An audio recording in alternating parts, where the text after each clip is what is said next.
сега в света на спорта също има тотален сайт и до голяма степен той се нарича LiveScore.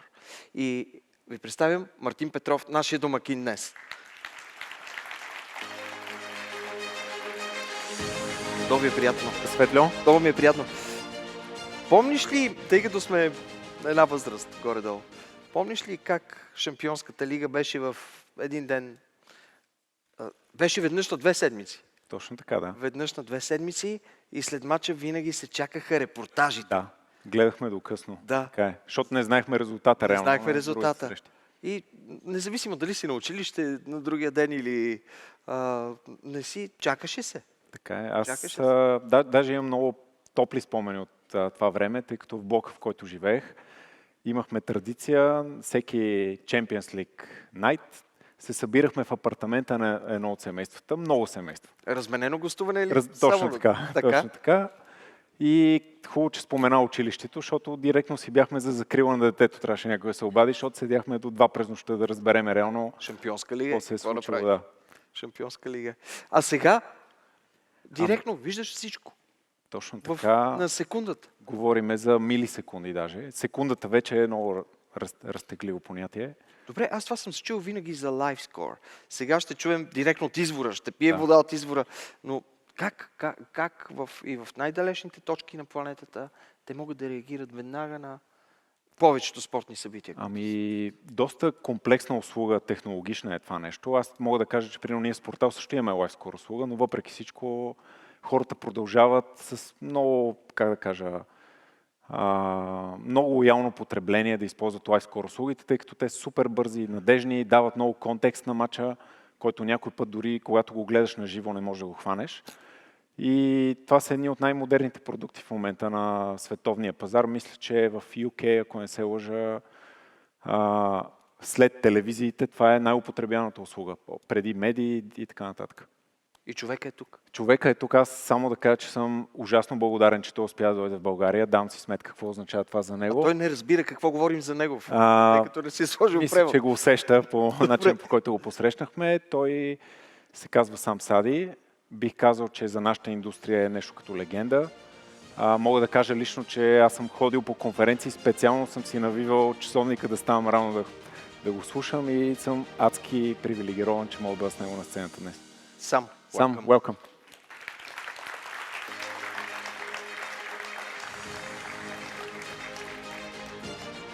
Good success. Hi.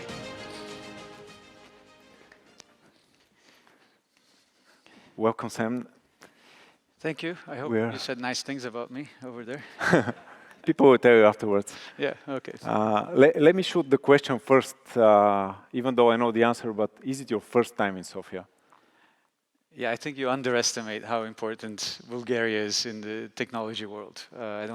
I'm not saying this to be nice, but in my long professional career of 20-25 years, I don't think I've ever had a period where some or most of my technology needs were not met by Bulgarian companies.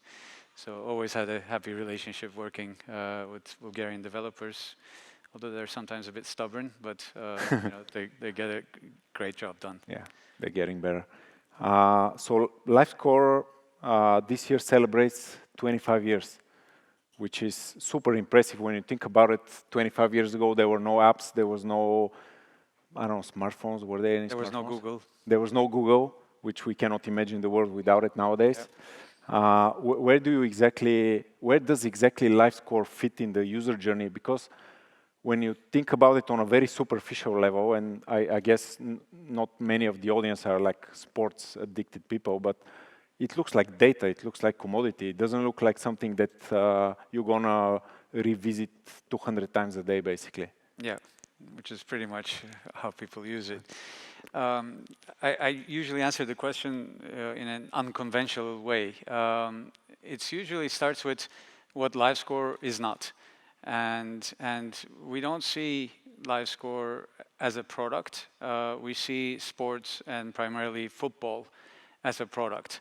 And the way we see our job is to allow fans a better opportunity to interact and engage with the product, which is, what is actually the sporting event. So we respect that, you know, we have a job to be done in that relationship. And our job has always been, how can we improve that relationship? How can we deliver more of that sport to the fan? You know, in a way that fits what our vision statement is, which is to fuel fans' passion for sport. What hasn't changed in the past 25 years, and I've witnessed this as a fan, but also someone in the business of sports media, is the level of that passion. The passion is always there among sports fans, and the product is the football. And as long as you can respect that, you know, your job is to be in between, and you know that you don't encroach in the sports product itself, and then you can deliver a successful product. And if you do that consistently over time, I guess that's the, you know, the formula for success. I'd say when I think of LiveScore, I think consistency. Yeah. On all levels, like speed, UX, UI, I mean, everything. But when I think about, let's say, your strategy, it's not easy to stick to your game plan because it's so tempting to diversify into many other things that you can add on top of the service. But I wanted to ask you a tricky question. Svetosłav in the opening speech referred to the times when we used to watch Champions League every 2 weeks with the families. It was really social. Now it seems like everybody is consuming sports on their OTT platforms, mobile devices, etc. But it also seems that sports is becoming like a luxurious product that is harder and harder to access for many fans. I remember back in the days in the 90s, Bulgaria was the poorest place in Europe and maybe even bigger regions, but we were consuming sports without any friction. How it is today? Yeah, I mean, that's a great point. On one hand, it's more accessible in short form. You get highlights everywhere on your Twitter, social media, various different platforms. But the premium content, live content, is not reaching the audiences that it used to reach. And I always use this example. I'm based in the UK. I've been there for the last 15 years. During those 15 years, I've seen an entire generation grow up and never seen Ronaldo versus Messi live on an El Clasico. And imagine this is probably the biggest rivalry we've had in football, maybe in history. And there are kids now who have grown up to be teenagers or middle-aged people, and they've never actually seen this live. So what an opportunity that football has missed. What an opportunity La Liga has missed. What an opportunity Barcelona and Real Madrid have missed to make fans of that generation. Only about 5 to 10% of UK households had access to, you know, live broadcasts of La Liga during that period. So this is a result of really the owners of the product that I was talking about, which we don't own as sports media companies, but the owners, so the leagues, federations, and teams, being constantly focused on short-term profits and being able to deliver that revenue to the individual clubs, and not seeing the opportunity to deliver their content to large audiences. And there's a big contrast in how this is done in Europe versus American professional sports, where you see how the NBA leveraged the rivalries between Magic and Bird and Jordan, and made NBA into a global phenomenon by distributing at least some of their content free to air, and getting as much an audience as possible, and then monetizing in different ways. So unfortunately, we have very little influence as sports media companies to disrupt that. Yeah. We did try in Ireland. We distributed Champions League free to air for the first time in the world, and you know, we immediately became a very much loved brand and doubled our audience. But unfortunately, we don't have the financial strength to be able to do this on a larger scale. Yeah, we saw some amazing examples from Amazon in terms of innovation, and there's this dilemma here, because something ultimately needs to fuel the innovation, but on the other hand, if you have like a super innovative product that people cannot afford, so where is the end game? You mentioned Ireland and the UK, but I just want to mention that you operate in over 200 countries worldwide? Everywhere, basically, that can be accessed on a browser or one of the app stores. 45 million users, you can correct me if I'm wrong. On a monthly basis, excluding our social media reach, which then takes us to 100 million. and a staggering 10 billion plus page impressions, which from my perspective, and I have to say that we have amazingly loyal audience in Sportal in Bulgaria. I cannot imagine that loyalty, and I just want to ask you, how do you achieve a loyalty, as I mentioned earlier, in a space where it looks like a commodity? Why there are not many other like leaders out there in your space, and it's only the LiveScore is a generic name? It's true, it's true. Well, first mover advantage obviously helped. It was the first product in the category. I think people in my generation grew up by, refreshing with F5 on our keyboards to get the latest score. So getting into the market and defining that category was a big advantage.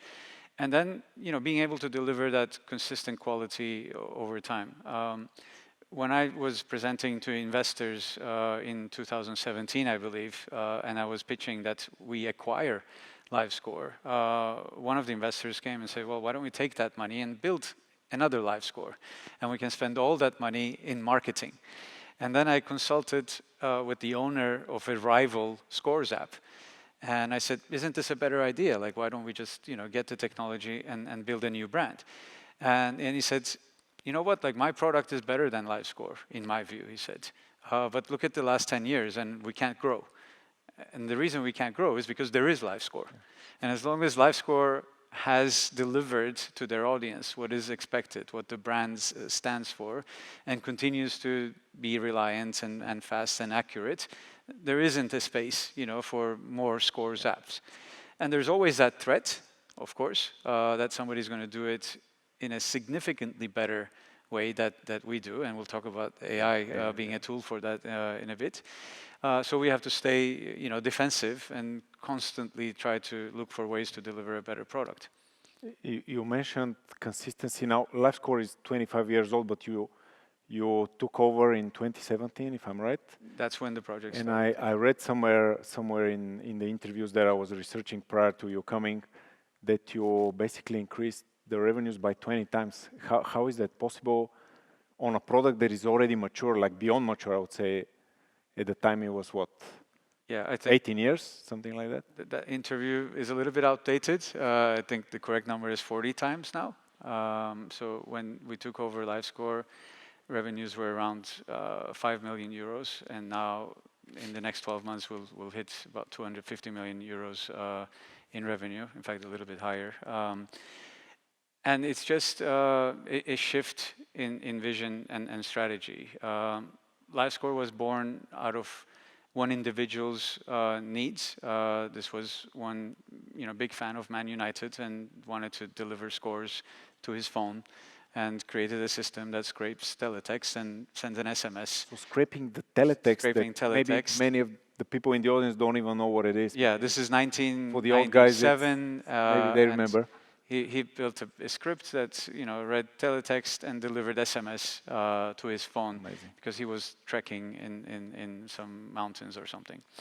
And then his friends came across and they said, why don't you deliver this? And then HTML came, and then he built a website, registered LiveScore, and then everything took off. So this is the need here is deliver me scores as fast as possible. Whereas when we looked at LiveScore, when I came up with our vision, I saw LiveScore as the center of a sports media content and functionality ecosystem. And the ecosystem needs to ask, what else can I deliver to a sports fan who love the LiveScore brand and who consume sports, but in different areas from different products. So we started constructing around LiveScore more and more services that LiveScore users we know that already consume. And we deliver that in a way that delivers them more value. So a large part of that is betting. We know that LiveScore users, about 2/3 of them bet regularly. So by delivering them an integrated betting product, we saw that we could leverage an opportunity. Yeah. When we mentioned delivery, product delivery, how do you make sure you don't interrupt or destroy something that is already working very well for the customer?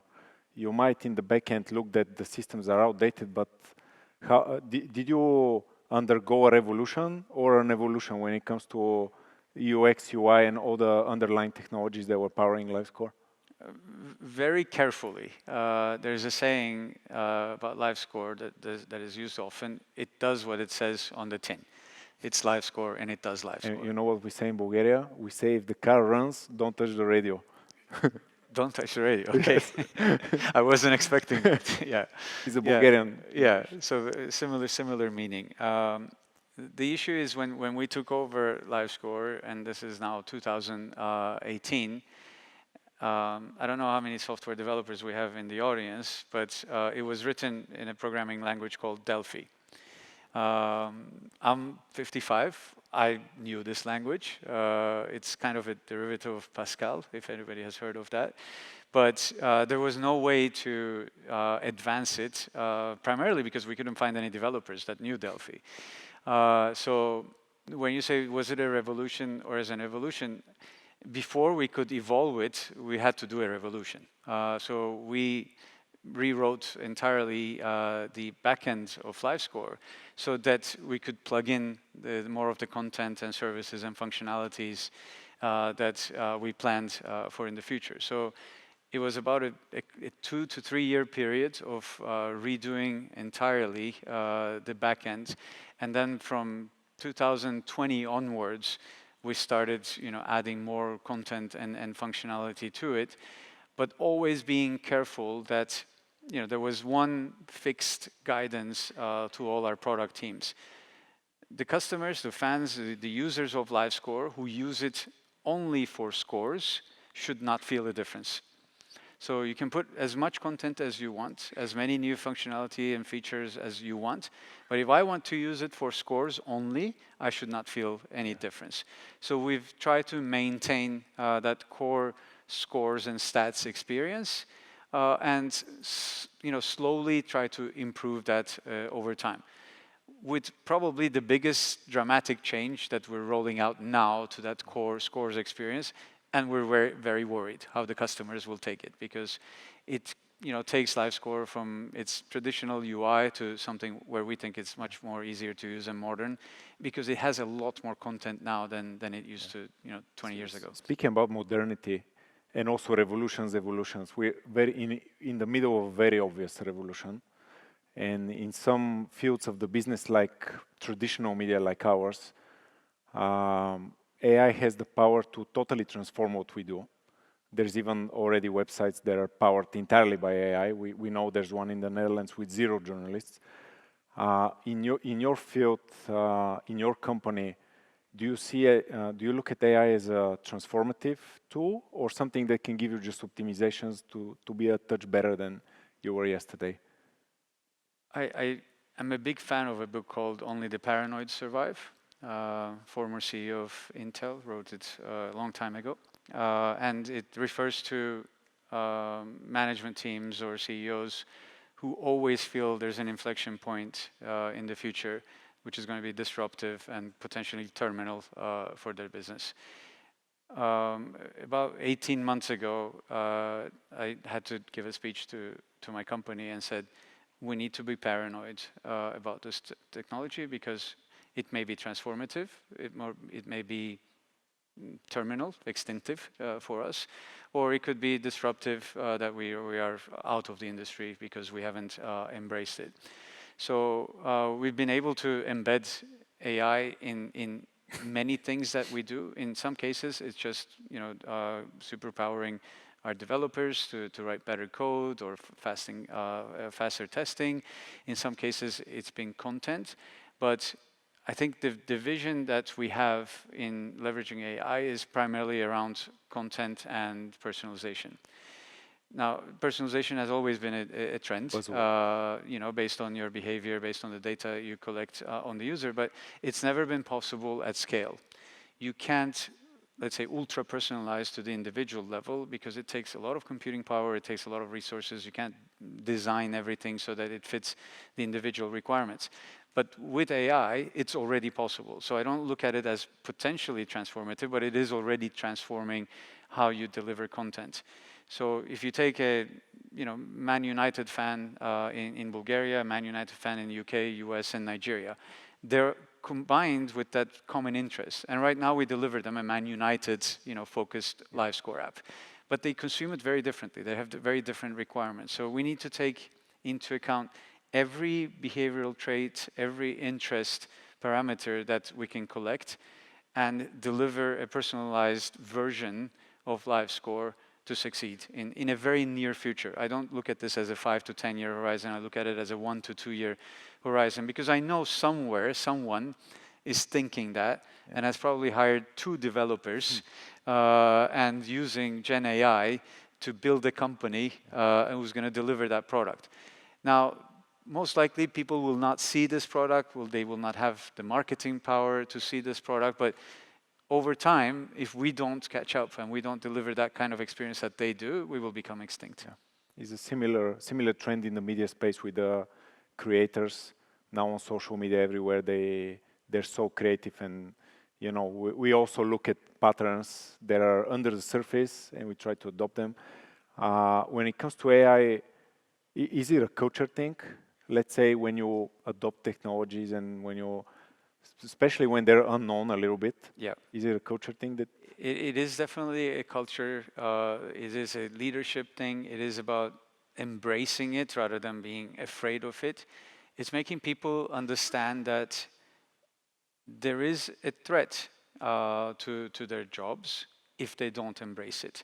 And companies have to take on the job, just like at a mass scale, sometimes governments need to, and say, I am going to upskill my workforce. I'm going to upskill my company so that they're aware of the technology, they look for opportunities to increase their output so that they don't become obsolete. In fact, they become more valuable, so they can output more.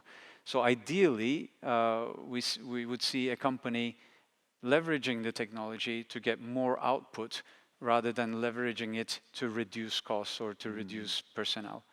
Exactly. We in the morning sessions, we had a very interesting panel on the future of the Bulgarian IT industry. You mentioned that you have observations through the years on Bulgaria and the quality and our model generally. What would be, let's say, an advice that you would give to the Bulgarian tech ecosystem and going forward now in these uncharted territories? We know that troubled times are coming, but we don't know exactly when. Yeah, I mean, this is probably quite a common view and it may have been expressed already, but Bulgaria has probably the most unique and difficult to find commodity in technology, a very large pool of talented engineers.